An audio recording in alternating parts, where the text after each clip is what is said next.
Hello, my friends. This is life coach Mike Trugman, and welcome to an episode of Mike's Search for Meaning. I'm after some big questions. Why are we here? What makes a fulfilling life? How can we grow individually and collectively? Each episode, I'll dive deep with leaders who are doing great work in the world and see how they organize their life. Books read, value systems, resources used, and stories that show how each of you can create the life and the world of your dreams. We don't need to like make it a formal beginning. You're so welcome for inviting you on. We've done so many creative things together already by way of leading workshops, by way of I don't know if you remember the first time that we connected. Do you remember what? I think you were actually looking into launching a course on public speaking, if I'm remembering. And it was sort of Correct. just this email out to, hundreds of people probably being like, if anybody has, any thoughts or experience, I'd love to chat with you. And I think that was the first time we actually connected. You are absolutely right about that. That was the first time that we connected. And I was immediately drawn to, how would I describe your energy? Warm, bubbly, alive, safe. There was a lot there. And in a way, that's what I was aspiring to create through it. Like, public speaking practice was a vehicle towards self-discovery, safety, belonging to yourself, and something that we've collaborated on, connecting to your true voice. So that feels like a good footnote to put into the conversation that we're going to have today. An interesting place to start with you. I was just going through your website. On the top of your website, there's a question. The question, do you know what the question is? Gosh, it's funny because I was literally thinking earlier this year, I need to update my website. And so I will say my heart just sort of fluttered a little bit because I don't know the last time I've looked at my website. But I think Yeah, it well, probably said what inspires you. Was yeah, that? Or what are you close. passionate about? Or What makes your what soul makes you come come alive? alive? That's what it is. What makes your soul come alive? Thank you. Which is a beautiful question. So rest assured that any updates you make to your website are not necessary. At least I do not deem them necessary. And I'm wondering not your answer to that question, but rather, when did language like that, i.e., when did you start asking yourself a question like, what makes your soul come alive, or what's meaningful to me? How did that arrive into your life? When did that become something that you started paying attention to in a real conscious way? Yeah, I love that question. And in many ways, I think that's what really drew me to our first conversation around public speaking, because in public speaking, what I have found has been there is such a focus on kind of how do you present yourself and what do you do with your hands and how do you project your voice. And it's very outside in, right? Mm-hmm. And what I loved about that first conversation, and I feel like that has fueled so many of our conversations since, has been really the complete inversion of that, on what is it that is alive in us that feels like it needs to be given voice to, right? Which is so at least then, when I think both of us were kind of starting this journey, that really wasn't talked about in terms of public speaking. And so, to answer your question on, a question like what makes your soul come alive, I think for me, having spent most of my life very externally focused on achievement and sort of, first in school, it was all about getting the A's. And then after that, it was, okay, going to the, right university. And after, it was very ladder based. Yeah. For me, it was, is there actually alignment between all that's happening externally with internally? And I think, to answer your question most explicitly, I think for me, it was really around my fertility journey. And we were talking right before we hit record that your wife's pregnant and you're expecting your second. And I now have 3 beautiful children. But it was a journey, and it was, I don't know, the wake up call is the right, but trying to get pregnant the first time was really kind of the first time that I couldn't just apply my mind to a goal and create a strategy and make it happen. And then when that was the case, it was almost like the whole framework with which I viewed life and sort of had confidence in my ability to, navigate it and do well in it sort of shattered. And then it became, okay, how do I see the world now? And so that just flipped everything and became, okay, that this is what maybe I look like externally, but does that really make me happy? And I think that for me, with the fertility journey and truthfully the shame that came with that, it was a very I was very closed at that time. Not many people knew that was happening, even though externally, all this amazing stuff was happening, right? And so to me, just living in alignment between what I truly desired and wanted and the life that led, the desire for alignment in that really drew the question. And then, like it is for so many coaches, our first client is ourselves, right? And so going through that journey and seeing the lightness that comes with the other side, the integrity, the power, frankly, and then wanting to share that. Yeah. So a theme that seems like it'll be probably the undercurrent of the episode, whatever the thing is that we're talking about, is flipping from outside in, i.e. in public speaking, hand gestures and posture and like things that are important, but that when not addressing the inside, do not actually contribute to alignment, fulfillment, etc. And we could do that with money. Money is a big one. We could do that with achievement. Like what you're describing was that all these things were happening that looked amazing, that a Western person would look at and go, Tricia is crushing it. She's doing the good life.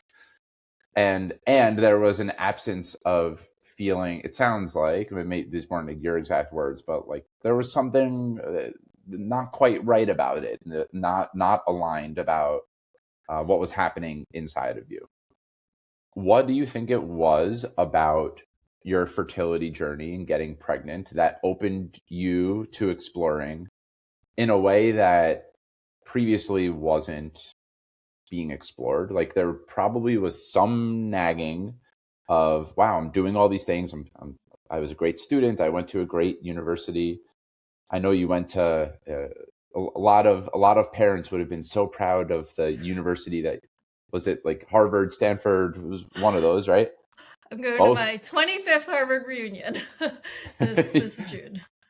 So like you were doing a lot of things that probably seemed like they were awesome, and internally there was something not quite right. What do you think it was about pregnancy that had you opening to really a more spiritual path, or one of inner discovery at least? Yeah, I mean, so much. But the first that comes to mind is just for the first time, my inability to control, or at least my perceived, truthfully, I wasn't, now in retrospect, I likely wasn't able to control most of my life, but at least it felt like I could. And it felt like if I applied myself or tried hard enough or focused enough that I could. And that wasn't the case in fertility.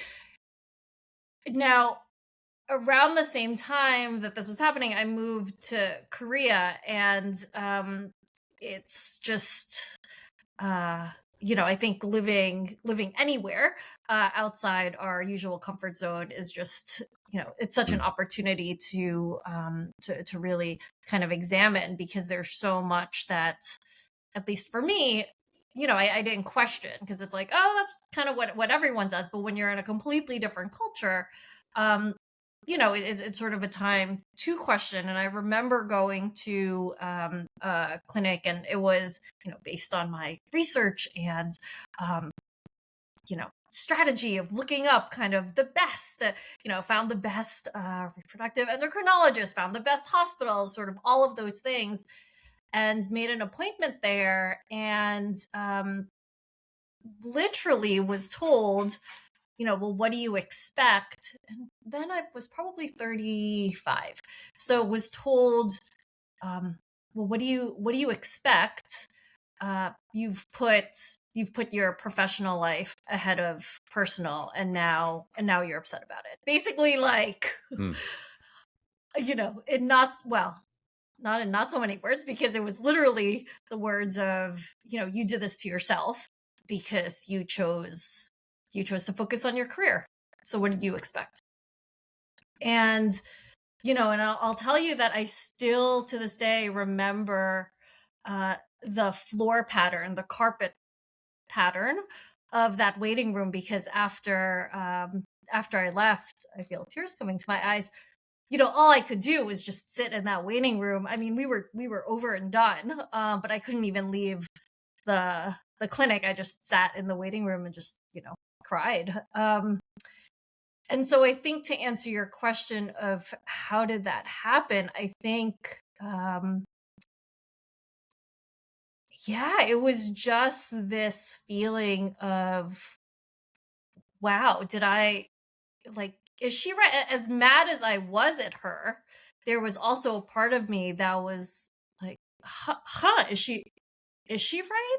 I don't know. Did I totally do this to myself? And so I think it just opened this path of greater introspection. I mean, down arrow, no. I mean, first of all, what a shitty, sorry, my language, thing to say to someone, right? But no, I didn't do the right thing, and I don't regret anything, but it did open myself up to, I don't know, greater faith, and this path of spirituality that really had been lacking in my life. When you started to open yourself to that path, what did you start doing differently, internally or externally, or both?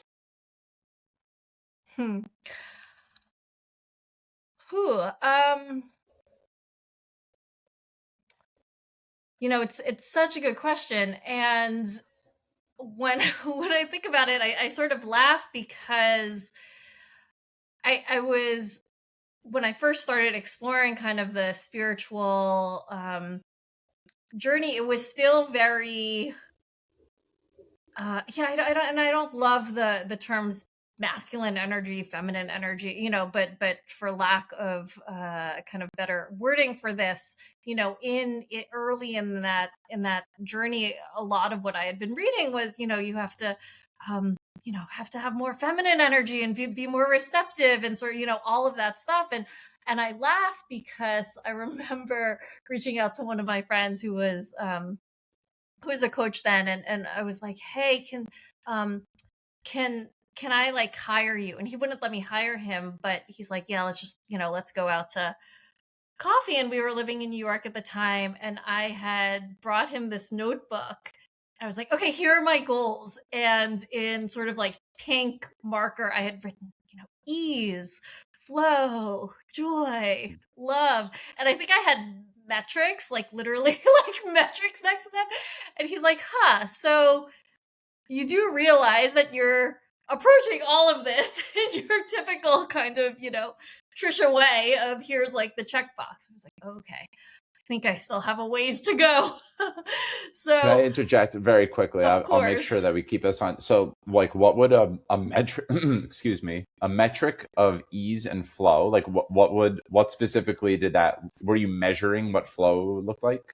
Yeah, no, I think it was like a 1 to 5 scale. I think it was, you know, sort of like a Ah, daily, you know, it was quantification.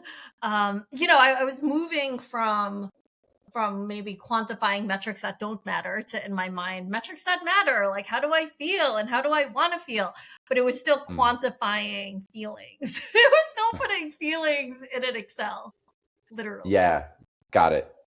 Okay. So sorry, continue. So you're talking about, so you're opening yourself to these types of, you're sitting down with a friend.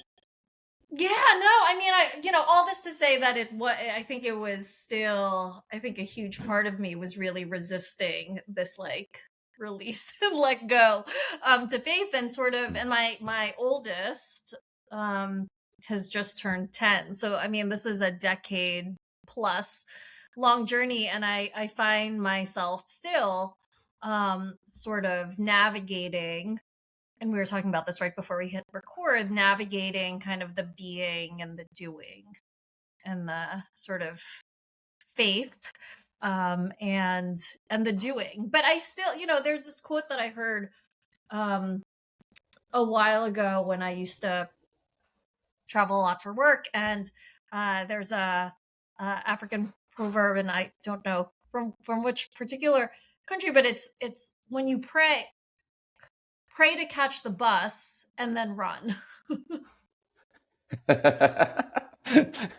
Right, or like pray to catch the bus while you run, right? But so that's sort of where I'm at now in terms of the dance between faith and action.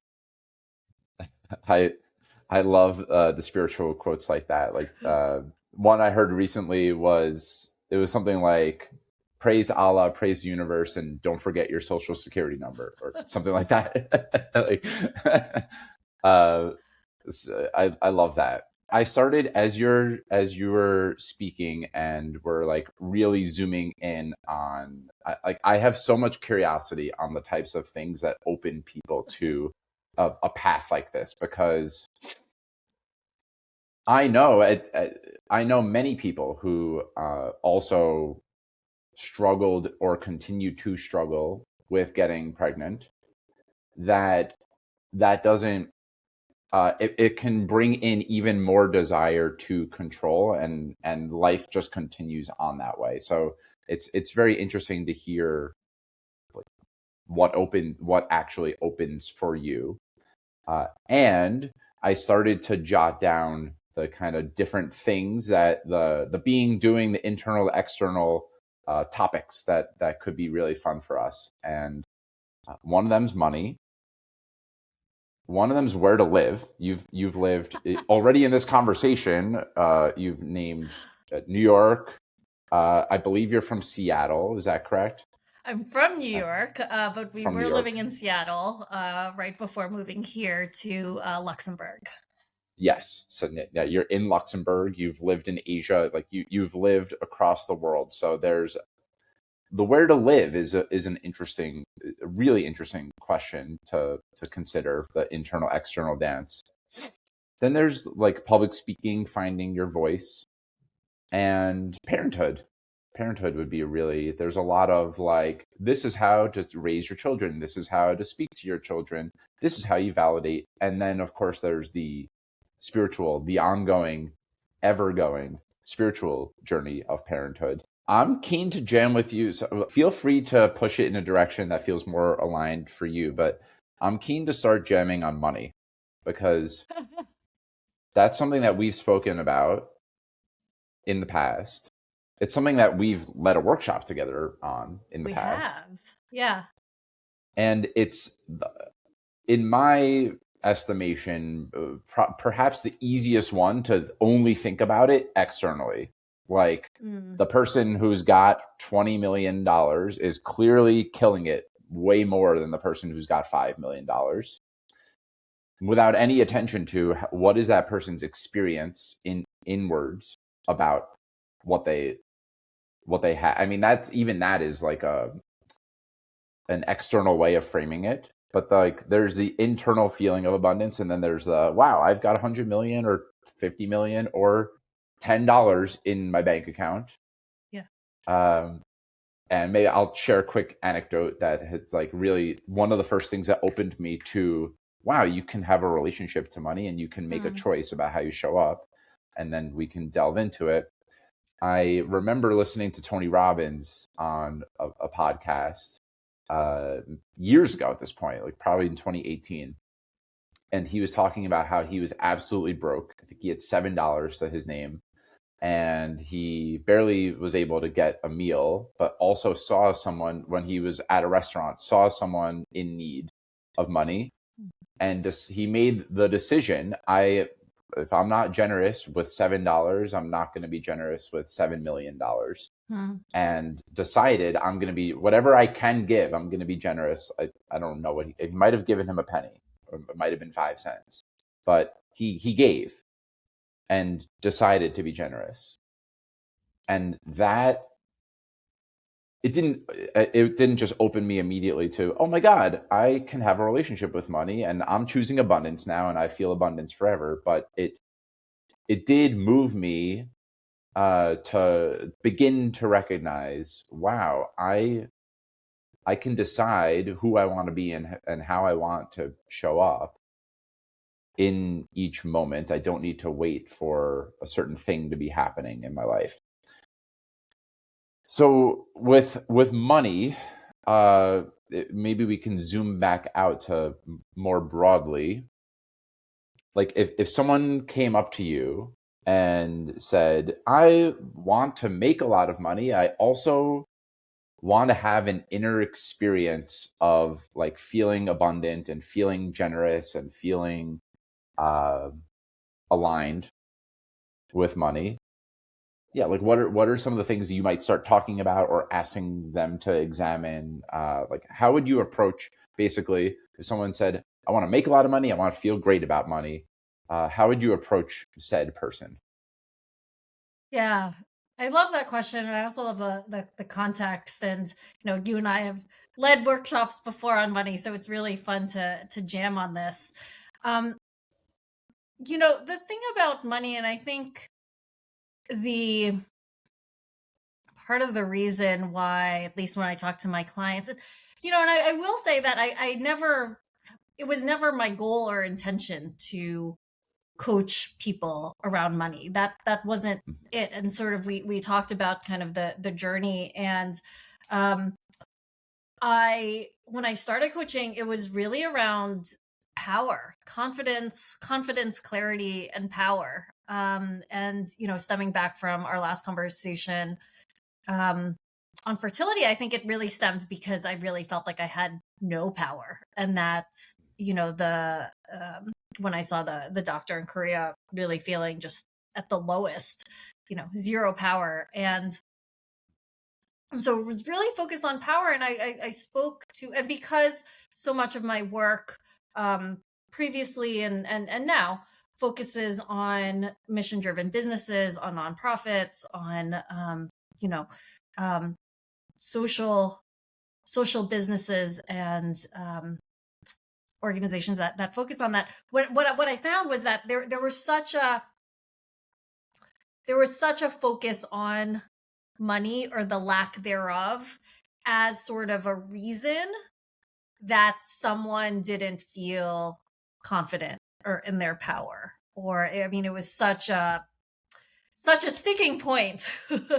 And so then we started to, and it's so easy to nod along because that's sort of the water we live in. Like, oh, okay, well, you chose a career based on passion and not finances. So nodding along when they say, right, so I don't have the money to do this, that, or the other, or I just don't have that. Like, a scarcity mindset, but that we just kind of nod along with because we're like, right, that is the trade-off, right? Like you choose, and I've lived that too, that we choose to make less money because we're following our passion.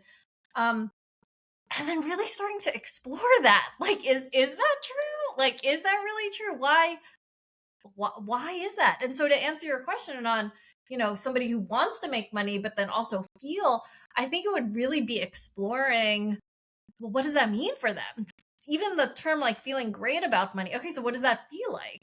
Does that feel like, okay, you get to what? Turn down projects that aren't aligned with your values because you're not doing it for the money? Or is it that you want to spend quality time with your people, or you want to take, amazing vacations each, like why? What does feeling great even mean? And, you know, really exploring that, because I think a lot of us have just assumptions around, what it's supposed to, what we're supposed to feel or do about money. Yeah. How about Yeah, you? there's What a do you, when you talk to your clients about money, how do you explore? it's interesting because money doesn't tend to come up a lot. And given my background, that's a little bit surprising because I feel uniquely qualified to be someone who's very pragmatic around money as That a is former surprising. accountant, and someone who's now very spiritually oriented, who thinks a lot about these, what is, power with and without money, and confidence and clarity, and these projections that we put onto money. Like, freedom's a big one, right? Like, I will decide to start traveling only when this number appears in my bank account. So it's a topic that I've done a lot of my own work around, and has not come up to the extent that I think that I thought it would, or think it would, with my clients. But that, having said all of that, yeah, like, I think about the questions that I have sat with a lot are like two directions. What are the things that I'm putting onto money that are negative? Like, in what ways am I getting in my own way around money? And a lot of that has been casting blame, greed, that money is a problem, basically, and therefore, and that money is like stressful. You have to work really hard to get it. It's a grind, right? So, like, in some ways, it's been really important for me. And if a client were to come to me and bring these assumptions forward, it's been a great avenue of self-discovery around what are assumptions or beliefs I am making, and how am I assigning them to money, which money is just one avenue. You could do that in a lot of different things, but like, in what ways am I getting in my own way, essentially, is one way I look at it. So, like, the blame, and making it about greed, and making it about corruption, and power in a negative connotation, like, in some ways, was blocking me from having a cleaner relationship with money, or really seeing more clearly that I could have a life that was absent of those qualities and still be making a lot of money. Conversely, I certainly look at it as, like, in what ways am I worshiping money, or making it like something that, if only I had it, it would start to give me permission to live a different way. Confidence is a big one. Like, being able to walk into, I've envisioned being able to walk into the room and be like, yeah, I'm a 7-figure coach, and like, what that would mean about me if I was, a coach who was making 7 figures and working with professional athletes and famous executives. And that, of course, is the in some ways, in the opposite direction, an assumption that, like, I would magically, just by that happening in my life, it would like heal all this stuff that's happening inside of me, and that I'd magically start to feel powerful and confident.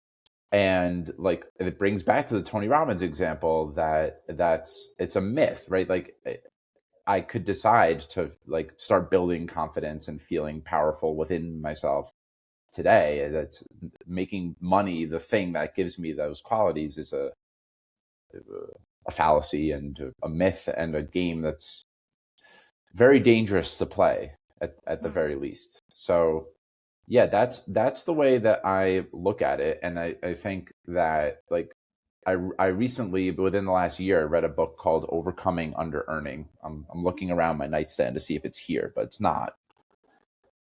And Barbara Stanny, right? correct, Barbara Stanny. And that was a very revelatory, that there's another piece of money around self-worth and boundaries and respect and dignity.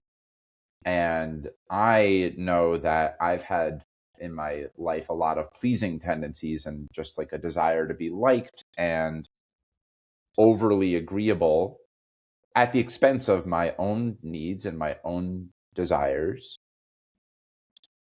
And inner work around money has been an interesting avenue to reclaim, like it's okay to have desires, that which sounds like a in some ways a ludicrous statement that I have to tell myself it's okay to want things, but I have had a tough time wanting things. I've been there's a skill in like being resourceful around not having a lot of things and not being overly attached to wants. And I'm learning more and more to like there's real dignity and power in for example charging a certain fee to work as a coach. There's a real service and dignity that can be present with that.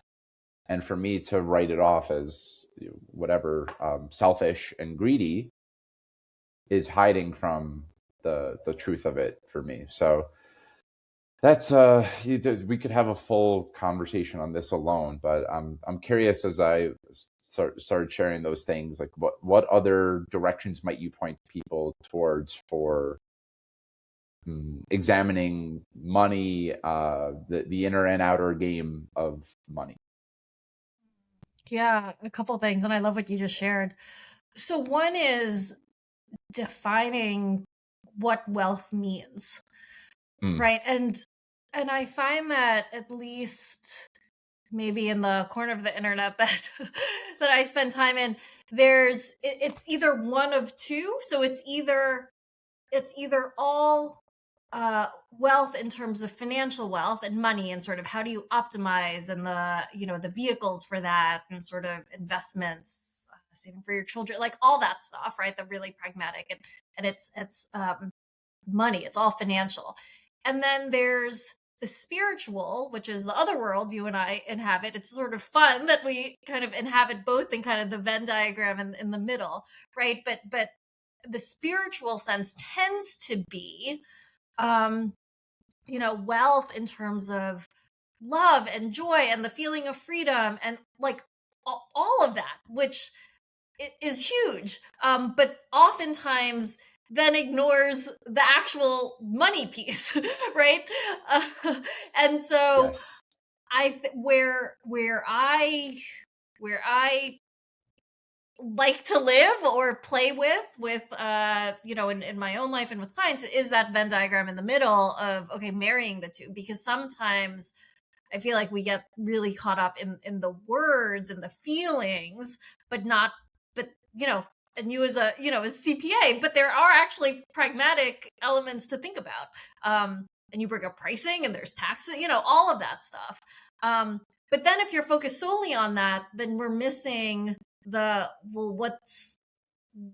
what's the greater meaning. And I'm drawn to the title of your podcast, right? Mike's Search for Meaning, kind of those deeper elements. And so I think one really useful exercise, which I've just recently done for myself, is what are the what are the wealths that are most meaningful to your life? And so for me, for instance, there's time wealth, there's love wealth, for lack of a better word, right? But like, love, and there's financial wealth, there's impact and giving and philanthropy. And I've really found a great love in that, particularly this last year, and faith, a wealth of faith. And so for me, and I was actually just this morning in my journal drawing this like financial house of like those 5 elements and sort of, where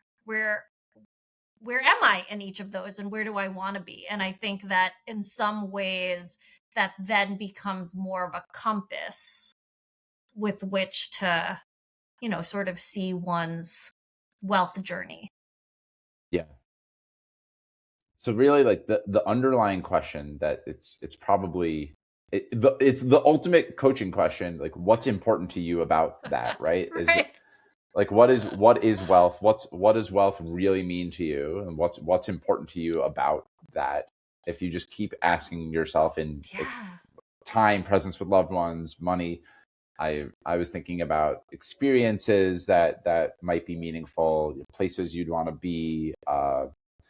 We have kids, like things you'd want to do with your kids, and really clarifying that, and also integrating that with, and let's take it to the spreadsheet and talk to the accountants and the financial advisors, and right, like that's it really coming together in a, and if you're watching on video here, you could see that I'm doing it with my hands, like really integrating both worlds, inhabiting both worlds. That's been a theme that um, is ongoingly one of exploration for me. And one of the fundamental qualities I think of real wisdom is the ability to hold multiple perspectives or polarities, or you can think of it in different ways, but holding that it's important, yes, to, it's not only about spiritual paths and like feeling abundance and feeling love and feeling freedom and confidence.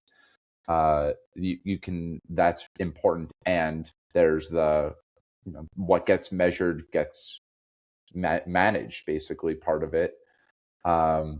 So yeah, this is a fun, is there anything, I feel I'm keen to do this with the different things that I've laid out, like parenthood, relationships, Oh my gosh, where I to love live. that. I do just want to underscore, because I love how you tied that all together. And I think where that ties in with where we started is that order also matters, right? So it's first identifying, to your question, what most matters, why is that important to you, what is important to you, and then it's like the practical stuff kind of creates the, I don't know, the package, the sort of action of that, right? But so often, and maybe this is a bridge towards parenting, but we're talking about savings now with our kids, and my son's like, okay, so we're doing these buckets. He's like, well, but what am I saving for? And I realized how I sort of fell into the kind of the way that maybe this is how you grew up as well, but it was like, here are the rules, but we never actually talked about what is important to him, why is he saving, right? And so you talked about me living, so but the reason, I think one of the reasons we're here in Europe now is that we identified that, this was during COVID, that moving to Europe was a dream. And then later that day, we created a savings goal that was called Europe, right? And that helped seed this. And so I love what you're saying about really bringing the two together. Where would you like to go next? Where, because they've both been more explicitly brought in. Where to live, parenthood. You tell me, your choice. Let's do where to live, because Cool. that, I think, maybe segues a little bit more easily, in that you in our conversation about money, you literally created a budget around moving to Europe. I imagined that if we drilled into what was it about Europe, like that, maybe let's just go there. When you asked yourself, when you considered as a family and within yourself, what was it about Luxembourg or Europe, if it was Europe first, that you were saving to? What were you saving? Let's invoke your son. What are we saving for? What are we saving for? Right. Exactly. Well, so my husband and I met when we were living in India, and then we moved back to the States. We had our son in Korea. So we had lived in many places. But it was always a decision based on, like, we didn't choose where to live because of the place. We chose where to live because for India. Each of us had fellowships that we were both super excited and passionate about. In Korea, it was for a job. In the States, there was always a reason. And we had honeymoons in Europe. So after the wedding, and I'm so glad we did this then, because never in a million years would I do this now. But we we rented a motorcycle. We went to Paris, rented a motorcycle, and drove around for a month. And that was our honeymoon. And our first stop after Paris was the Champagne region, and we just fell in love. And during that trip, we decided that this was where, we didn't have kids then or anything, but after these imaginary kids left for college, that we would someday, come back here and live here. And then COVID hit, right? And you remember those early days of COVID where, it was like, what's going to happen? Are we all going to survive? Like, what is it? And it just felt really presumptuous to have a plan for 30 years later. And so, that's really what started it, was, let's live here now. And by that time we had 2 kids. And it just sort of felt like, I don't know, this family adventure waiting to happen. Yeah, let's see if I can connect some dots here. In one of the exercises, like another thing that a question that could serve you when examining what's important to you, your relationship with money, or how you would start living differently. If you only had 6 months to live, what would you make sure you do? And in a way, COVID like forced that question upon us in a really collectively in a really visceral way. Sounds like being confronted with that, and like really, it's not a theoretical anymore. We really might only have, we're connected to how finite life is given this pandemic. What do we really want? Yeah, is that essentially, and sure. Given your experience in the region, I'm wondering if you could share a little bit more about, this is more about like what it was about Luxembourg, and maybe a little bit more context on my end. It's like it's become a bit of a cocktail party game in a way to like play the game. Where would you, if you didn't have family here or have kids, or where would you live? But you have lived it with kids, and I'm really curious to unpack that with you. So could you say a little bit more about what it was about Luxembourg? It feels clear on the, okay, we knew instead of putting it off until 30 years from now, we're going to do it now. But what was it that actually had you drawn there? Yeah, it's a good question. So, it was more broad in thinking versus, kind of this target of, we are going to Luxembourg. And so for us, there were a few things. So we really wanted to live somewhere where we were just inspired by the beauty in which we live. Like, to us, Europe just I don't know, it just symbolized just like vacation, this level of time abundance that has always eluded me.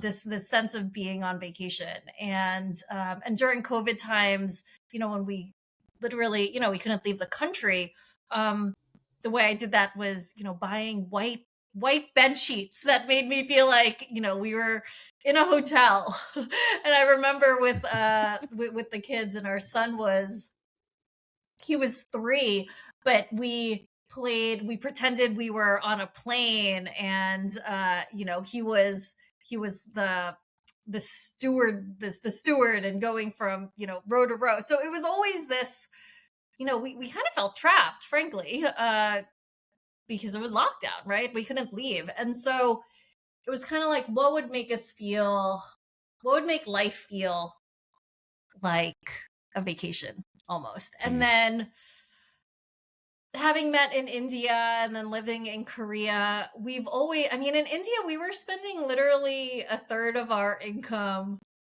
A third of our income was on rent, which I think is probably true everywhere. But then a third of it was on language lessons and learning Hindi. And we were still pretty bad by the time we left almost 5 years later. And so there felt like this magic window of, brain neurons and synapses of learning a foreign language. And so we also wanted to give our kids this gift of learning a language. And, French was beautiful to us. And so we wanted to live somewhere French speaking. And then it sort of just started kind of narrowing down. My husband at the time was working at Amazon, and Amazon's European headquarters is in Luxembourg. So very pragmatically speaking, that's sort of how that happened. Though I will say, for the first couple of times we had the conversation of moving to Luxembourg, I was totally confused and confused Luxembourg with Liechtenstein, which I had been to. And so I was, telling my husband all this stuff about, quote unquote Luxembourg, which was actually Liechtenstein. But yeah, so that's how, and then the more we researched Luxembourg, the more we thought, I think this could work for our family. So yeah, that's how we moved here. Beautiful. Okay, let's zoom in on the water we swim in is like a theme. If you look at your worldviews, your beliefs, your things that you just take on as true, like, for example, of course, Tricia's killing it because she went to Harvard and is making X amount of money. Like, in some ways, that's the water we swim in U.S. culture.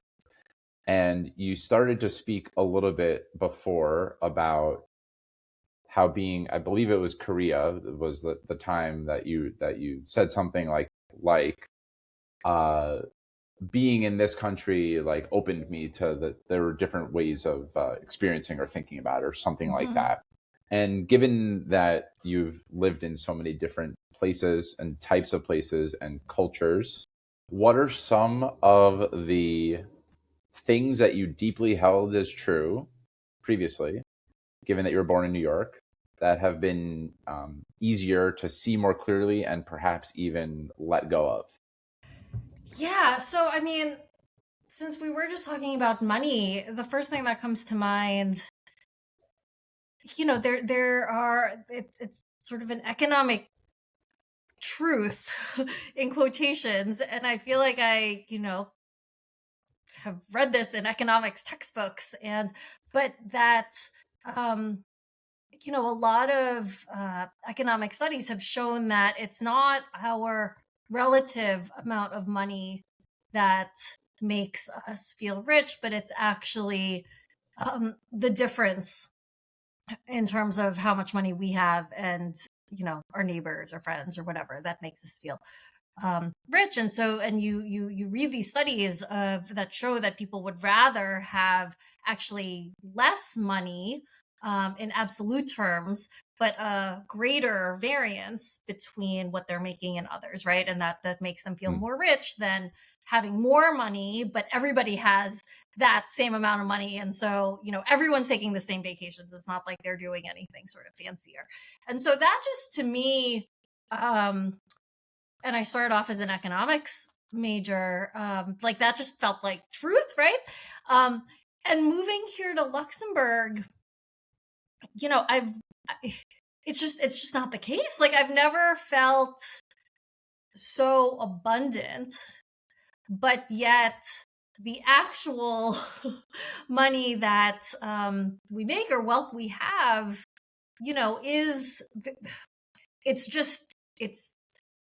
we're not the highest, the most wealthy or what have you, but the way in which healthcare is free here, I've never felt more abundant. And it's really sort of this societal wealth versus what I as an individual or, us as a couple are making. And that's actually huge. I mean, someone else asked what I like most about living in Luxembourg. And for me, I think it's a place that makes it easy to live one's values, because as a society, we're also putting money in things that that are valuable. So like education and healthcare and sort of all of that, which is different. Yeah. So just to put some, we'll tie the left brain and right brain a little bit even more here. So I guess it's not left brain, right brain, but anyway, to not belabor the point anymore. So what the initial point was let's take, for example, a household income of $200,000. People would rather, if option A is we as a household make 200,000, but on average everyone around us is making 300,000. People would rather option B, which is maybe household income of 100,000, but everyone else is making 50,000, right? Is that what? Yes. I mean, so, those are the studies I remember reading yes. about. Exactly. It makes sense to me. And I've heard things of that nature too. And so like one thing that has shifted is relativity, I suppose, or like this way that, go ahead. Yeah. Well, just this way that I think in Europe generally, but I can really only speak of my experience in Luxembourg, it just feels so much more communal. And there's this way that, at least growing up, where I did at the time I did, that just, it was all about individualism and sort of how much can you make, and that's all kind of that mattered. And here, yeah, it's so much more communal, and life feels more communal, and it just feels much more abundant this way. Yeah, that's really powerful. That's very clearly a sore missing need in the United States, along with many of the other things you mentioned. The misalignment in values of what is actually most important, and like basically where's money going? It's right now it's not being funded into education, healthcare, and in proportion to how important those things are, at least my judgment. Yeah, that's right. Okay, let's see if we can bounce around a couple. I'm starting to jot down a bunch of different words and things that would be really interesting to talk about. I'm keen to get into, I think this could be an interesting avenue into parenthood, because I think very few things can quite shatter the myth of power and control that parenthood can. And for you, it started with your fertility journey, that there was a way that, I think your words were, you were able to, with most of your life, just if you like applied yourself and wanted it enough, you're able to do it, i.e. you were in control. And there was, even though now you reflect back and recognize that wasn't entirely true, there was a real perception of like, if I want it, I'm going to get it. Anything I can do, anything I put my mind to, I can do. And this is something that I know I have struggled with a lot. I'm getting better at it. And most people struggle mightily with, is around control, their relationship to control and relationship to power, i.e. There's so much that we are powerless over, and one of the defense mechanisms is to try and control that, I suppose. So I'm wondering, like, how have you gone about addressing your relationship to control, or like, how do you look at having a healthier relationship to power and control? And if it's useful for you to buy some time, I can share an example that's been helpful for me. I'd love to hear your example. Sure. I've attended 2 Liz Gilbert workshops at Omega Institute, and they were different, but they both had this exercise. So I've done this exercise twice with her, and I think about it all the time. And in the very beginning of the workshop, it's a 3-day workshop. The first is Friday evening. The second part of it's all day Saturday. And the third part is Sunday morning. So both times I've gone on Friday evening, one of the first exercises she has us do is write, I am powerless over ... And then everyone in the room takes 5 to 10 minutes and writes the things they are powerless over. And the first time I did the exercise, I wrote all things that I wanted control over in some way. I'm powerless over the traffic. I'm powerless over the weather. And it's bad, by the way, that I'm powerless over those things. I'm powerless over what people think of me. I was in a way lamenting all the things that I wish that I could control how other people thought of me and the weather. And when Liz responded, she had people come up to the front of the room and read their list, and people would say with righteousness and anger, about capitalism and it's awful. And, there were things that I was starting to find myself getting riled up and yeah. And Liz read her list and she wrote I'm powerless over the beauty of the blue sky. I am powerless over how I feel when I walk through the woods, and I'm powerless over how delicious chocolate tastes. And even as I'm saying that, I'm starting to, what happened for me is I started to feel really moved by how there's possibility that powerlessness is a really beautiful thing in some cases. I can connect to the upside of powerlessness in a really visceral, moving way. And so the second time I did it, I felt like my inner teacher's pet was like, ooh, I know the answer to this one. I'm not going to write down all the things I want to control, but I really tried to approach it in an honest, in a way of integrity, and really, if I really answered this like it was the first time I was ever answering this, what would I? And I still did. I wrote down some things that were the same as the year before, right? Powerless over traffic. I'm powerless over. It was things that I was. If you double clicked on them, I was really pissed off that they were happening. I'm powerless over the number of clients that I have.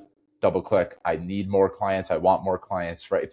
And when I think about that exercise a lot, because it's really, it helps me more and more make peace over powerlessness, that it's not inherently just a bad thing. That's an assumption that I've had.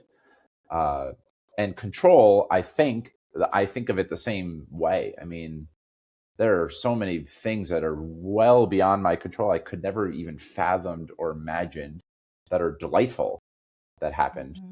And which is so relaxing in my life conditioned reflex of, I need to control my kids, money, people around me, my perception.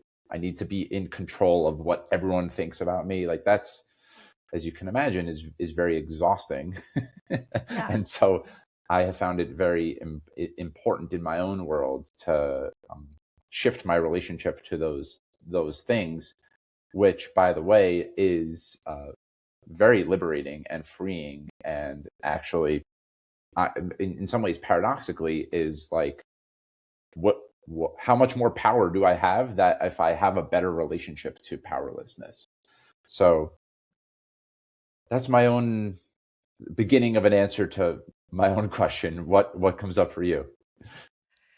I love that example. I went to a Liz Gilbert workshop on creativity, and so but that exercise is new to me. I definitely would have been in the camp of writing kind of the negative. In terms of the control piece, what was coming up for me as you were describing your example is one muscle that I think that I've really honed in being a people pleaser, a recovering people pleaser. Language is important. So recovering people pleaser is the need to not just control the circumstance, but sort of this sense that I somehow needed or had the ability or should kind of control things, not just for the benefit of me, but also for the benefit of, whoever it is that I'm connecting with, or maybe even, humankind. And so it's like, oh my gosh, like when I think about all of the mental math that would go into kind of what's the best, situation, just how exhausting, like how totally exhausting. And I think the thing with parenting, and there's no shortage of trying to control, and really something small, like, what's the best time for a play date such that everybody's kids who are all different ages can all nap and eat, but we still can talk, all of that is just how exhausting that is. And I think as a parent, well, our third one sleeps amazingly.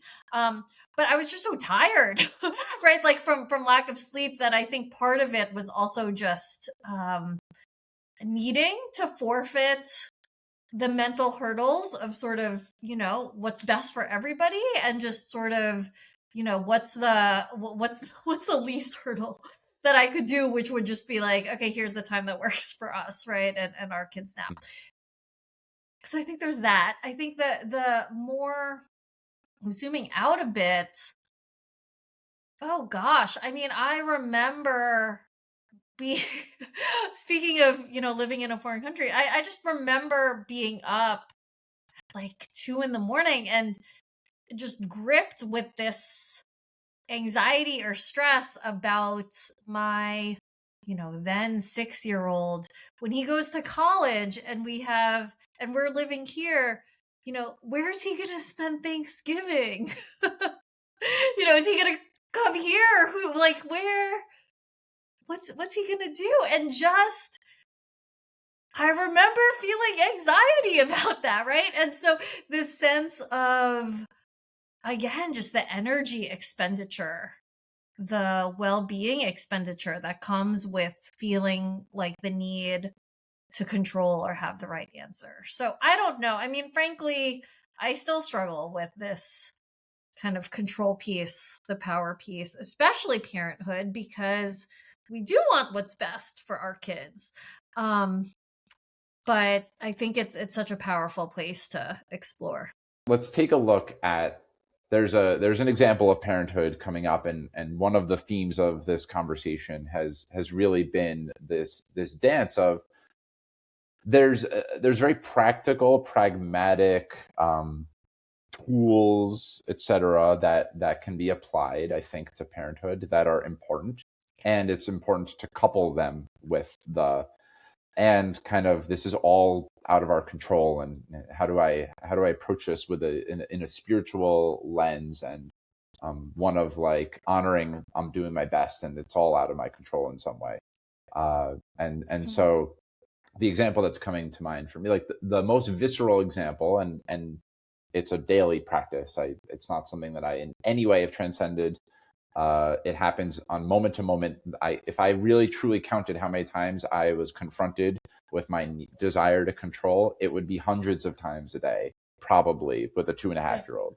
So, but one of the earliest examples was around his sleep schedule and feeding schedule. And there was this book called 12 Hours of Sleep at 12 Weeks Old that I read through it, and I found myself like, one of my gifts that can then be a curse is I can really commit to something. Like if you told me I needed that the healthiest thing that I could do for my body was to do 1 meal a day fasting, so you just fast for 24 hours and then eat and then fast, like I would be able to do that. I think I'd be really good at like adhering to something like that. And so when I'm given a prescription of some kind, like at 12 weeks old, if you do these 8 steps, the baby's going to sleep through the night. I found myself like, I could do this. I'm going to double down, triple down, quadruple down.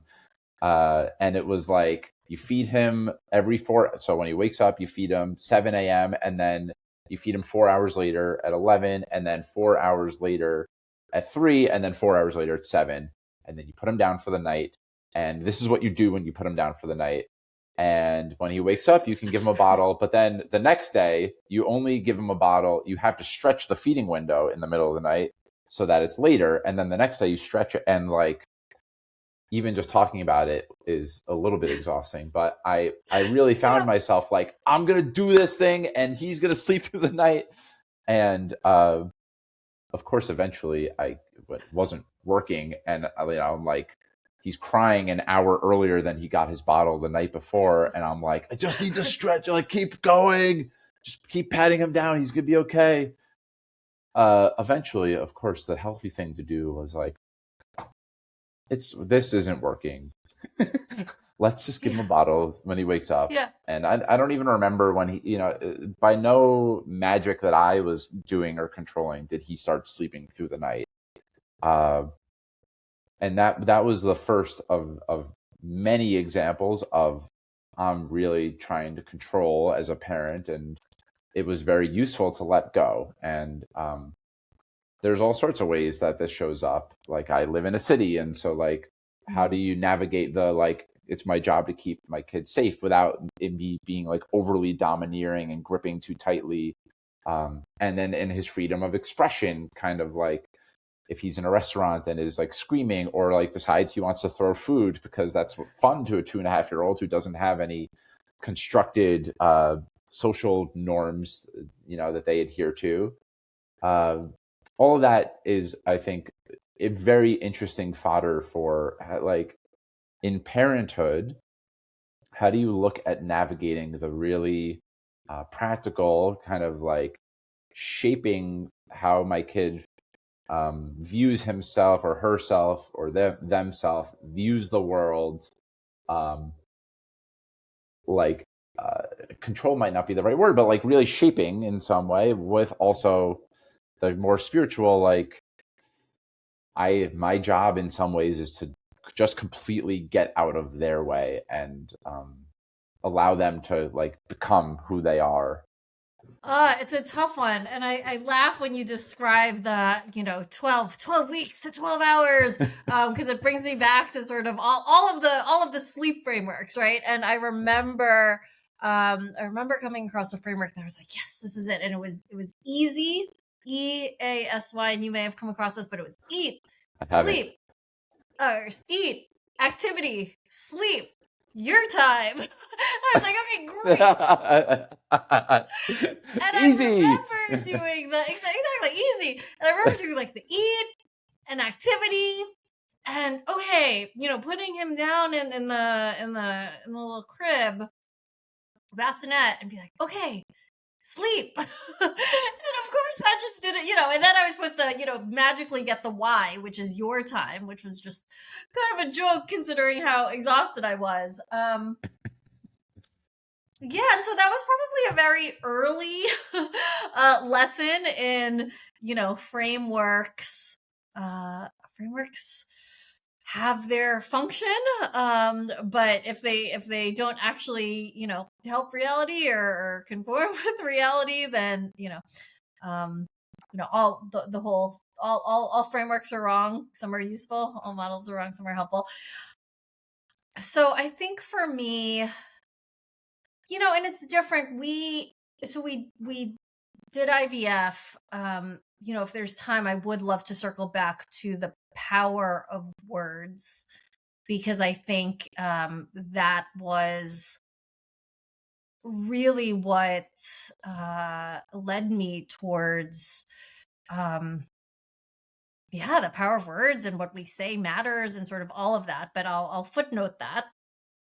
But all this to say that our first was born in Korea, and it was a very I joke that it felt sort of like a kind of like a Build-A-Bear, because the place that where we were in, there was sort of the first floor was for the first stages of getting pregnant, and then the 6th floor was for having the baby, and the 8th floor was once you had the the whole thing.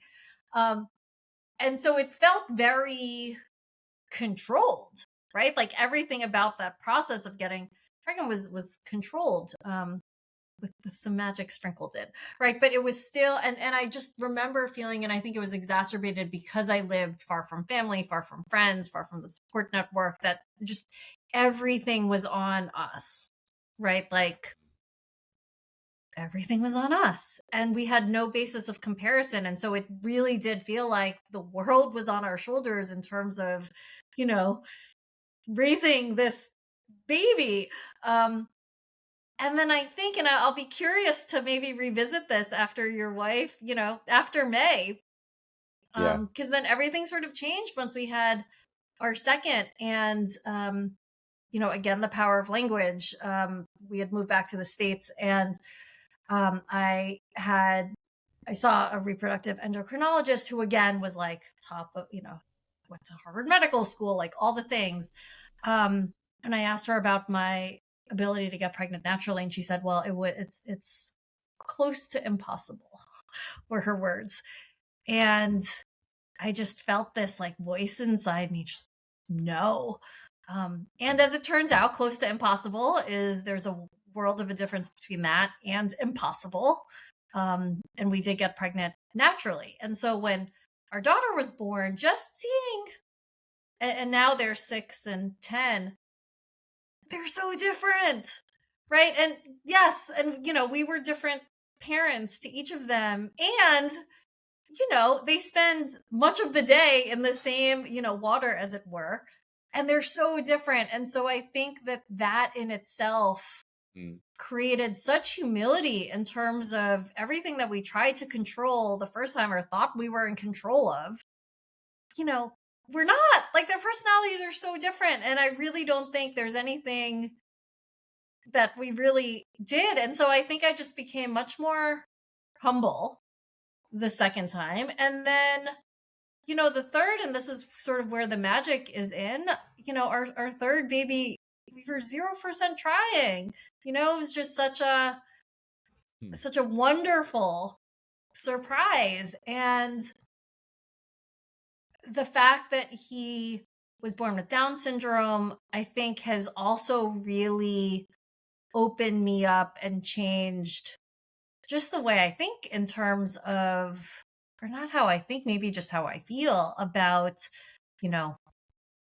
control, the need. And I think it's still a dance. It's so much a dance. But there's this feeling, maybe because we didn't try, for the third, that, and I'm in a different place in my faith journey, but just this feeling of there's this perfect little being that has been put into our care and custody. And that's a vastly different feeling than feeling like, okay, I need to kind of optimize or take control of the situation. So I don't know, man, parenting is just the ultimate experience in humility. I love that. I think it bears repeating. Like, there's this perfect little being that was put into our custody. I think those were the exact words that you said, which is what a beautiful approach to have towards parenting and nurturing a baby, and the spirit of the untarnished spirit that is naturally, you can see it as soon as a baby exists in this in the meat sacks that we all inhabit. Yeah, how wondrous. The power of words.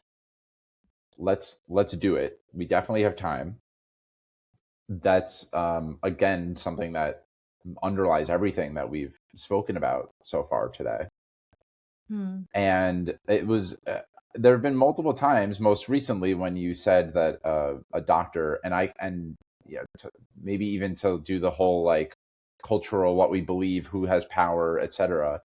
When a Harvard educated esteemed endocrinologist tells you it's almost impossible that you'll get pregnant, that really matters, especially if you're like really collectively bought into that person knows better than I do.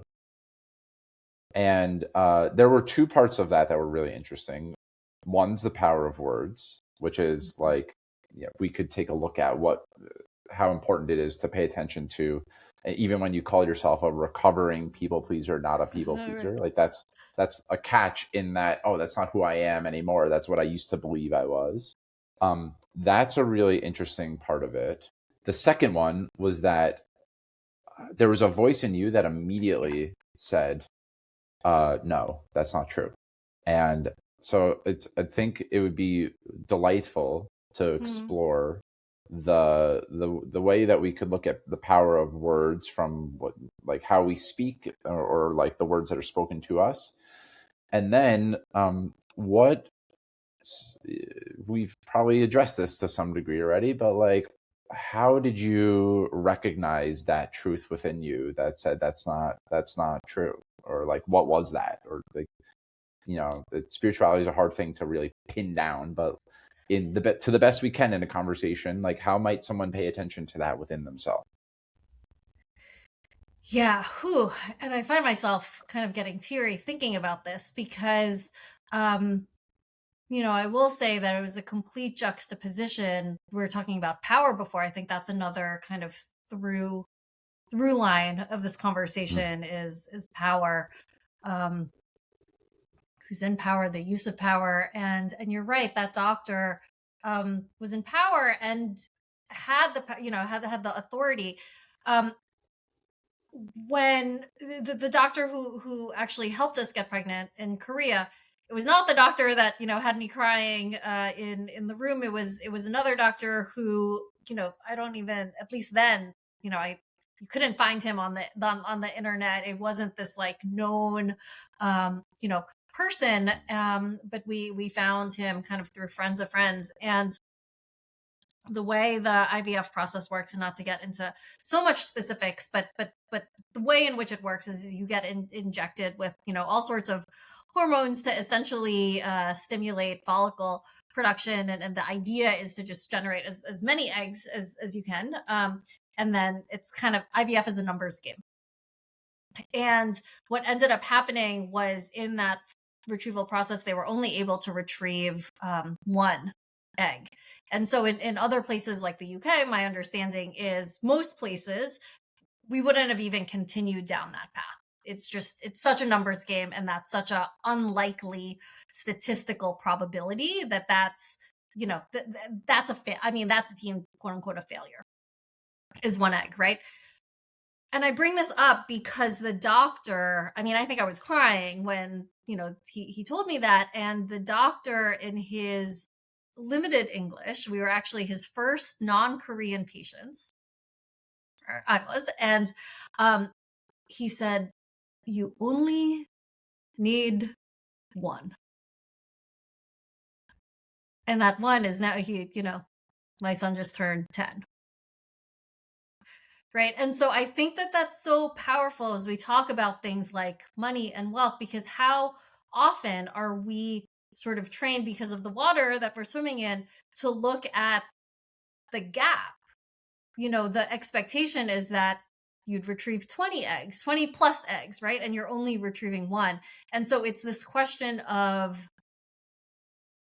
what's enough? Because actually, it wasn't that I wanted 20 kids, right? But somehow this idea that you're storing up 20 eggs, that's a really good thing, right? And so I bring this up because it goes towards the assumptions of just more is greater, all of that. And then also the use of power. In both of those examples, you have the doctor, you have the authority figure using their power through their voice to, it almost feels like it's casting spells, right? Like, it's there's science behind it and statistics and all of that, but him saying that you only need one pointed me to hope, right? And if I wasn't on my spiritual journey, hearing a Harvard-trained doctor say it's nearly impossible, I would not have focused on the nearly part. I would have, of course, focused on the impossible part. And to answer your question on what made me say no, I have no effing idea, other than because of the journey the first time so undid me. I was already on this kind of spiritual path, trust in the unseen, trust in me, trust in my power, trust in, there's a reason for all of this. That just led to that. No, no, Yeah. that's not the truth. That's not my truth. Yeah. Well, thank you so much for sharing that. I was really moved by that. I wrote down, you only need one. What a good man that he was able to, it's being relayed in a story, but the way with which you freeze, or the way, the energy that you shared that with, really I invoked belief in me, and I imagine that in some ways he was really present to, like, this is possible for you, Tricia. Right. And like, what a powerful stance that like, that's a life-changing moment right there. So Absolutely. yeah. Well, I think there's an opportunity before we bring this to a close, unfortunately, because you and I could jam for many days. Many days. There's an opportunity to slow down even more on what knowing within yourself looks like. And again, there's a dance here. Like, if you only look at the spiritual, the like things like everything you need is within yourself, are like, if that becomes a unnuanced truth, it's like, okay, well, like, do I need any feedback about anything then? And like, do other people's opinions matter in any way? And like, I think there's a dance, and like, yeah, sometimes there isn't a quote unquote happy ending to these types of stories, or following a hunch leads, like, there's a cautionary tale side of things that people pay attention to sometimes. And I guess I'm curious about just the way that you look at inner knowing within yourself, and maybe like, how does that show up for you? Are there like ways that you practice listening, things like that?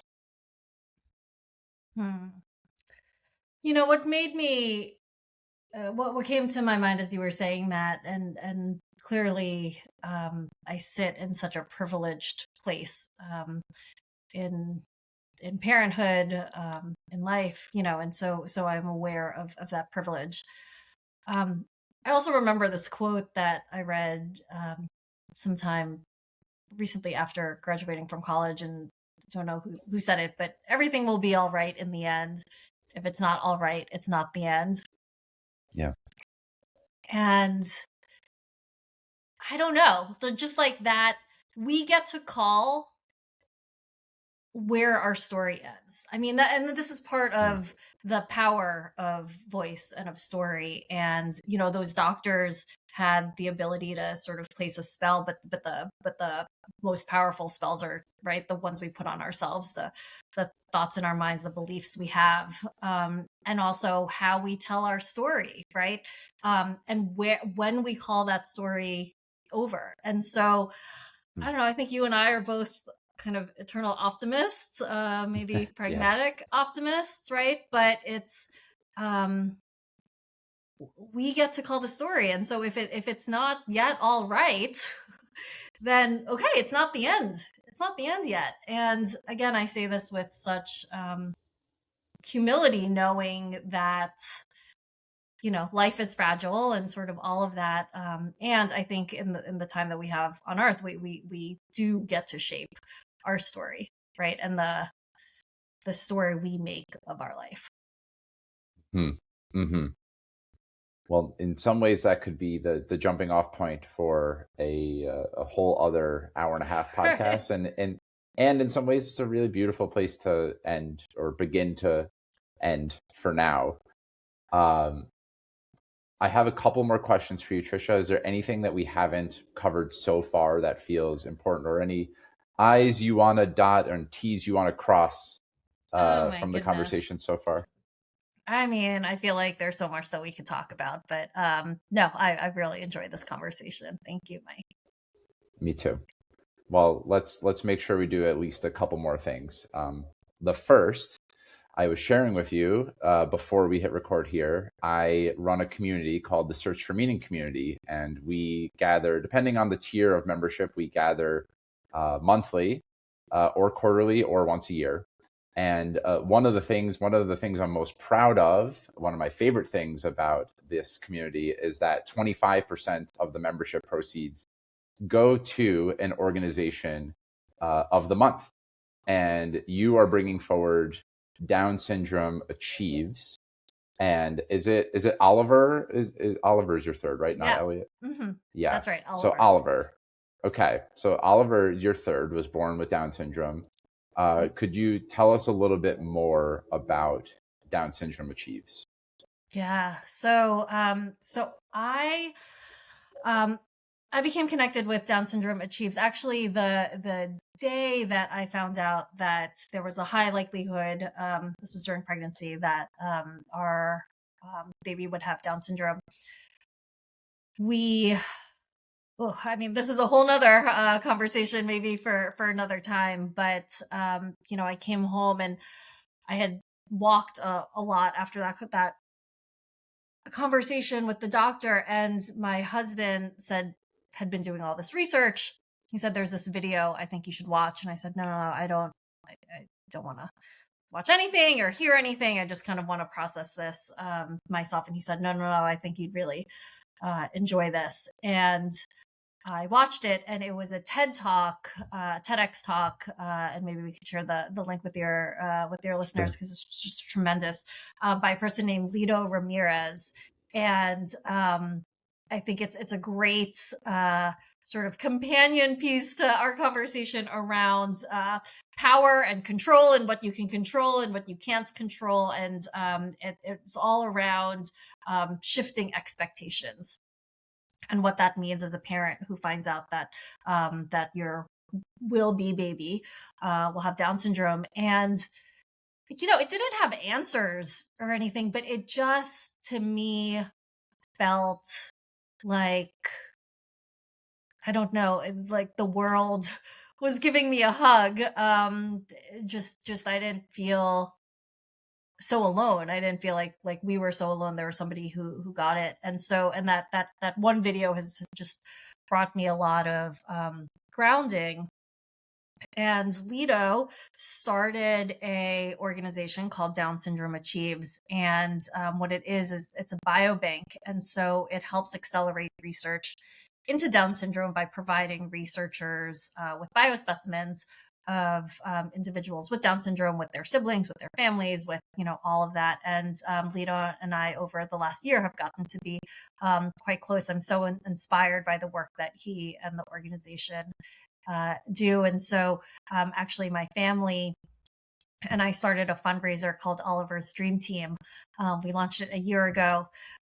We're actually just in the final month of it. And we were hoping to maybe raise 5,000. We set this ambitious goal of 10,000, and as of this morning, we've raised over 33,000. So it's just been such this. We talk about fulfillment. It's been such this fulfilling, meaningful sort of initiative that my family and I have been able to do together. The first donor was my son, Elliot, who was 9 at the time, and used his Christmas money to donate to that. He keeps wanting to donate the money that he saved for that. And so, it's so meaningful. And so thank you, Mike, for highlighting Down Syndrome Achieves as your organization of the month. Of course. So my community will be a proud supporter of Down Syndrome Achieves when this episode's released. And we'll also make sure that that's linked in the show notes. If it's useful for you, we can link Oliver's Dream Team as well in the show notes. And just for housekeeping, so Lito Ramirez, is it Lito? How do you spell Lito? That's right. Mm-hmm. Lito, and then Ramirez. Yep. Yeah. And we'll make sure that TEDx talk is linked as well.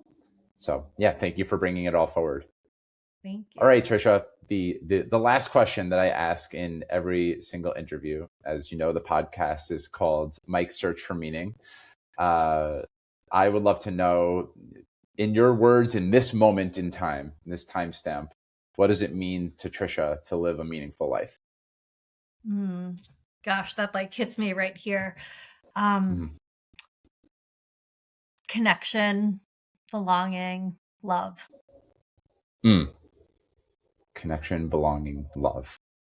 Sign me up for that. Yeah. Thank you, Tricia. Thank you so much for being here. It's always a delight to create with you.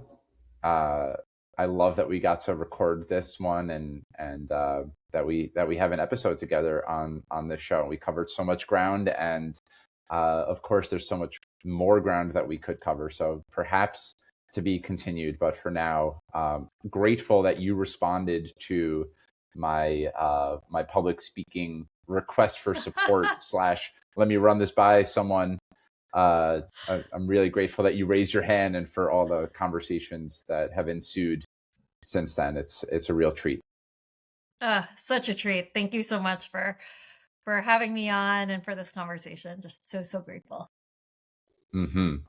And to everyone who is listening, thank you for joining us. Let's see if I can get the quote right. It's all going to be all right in the end. And if it's not all right, it's not the end. Yeah, did I get it right? That's it. Yeah. So you could take that with you, and maybe you only need one. Thank you all for listening. Sending love. Thank you so much for taking time out of your day to listen to Mike's Search for Meaning.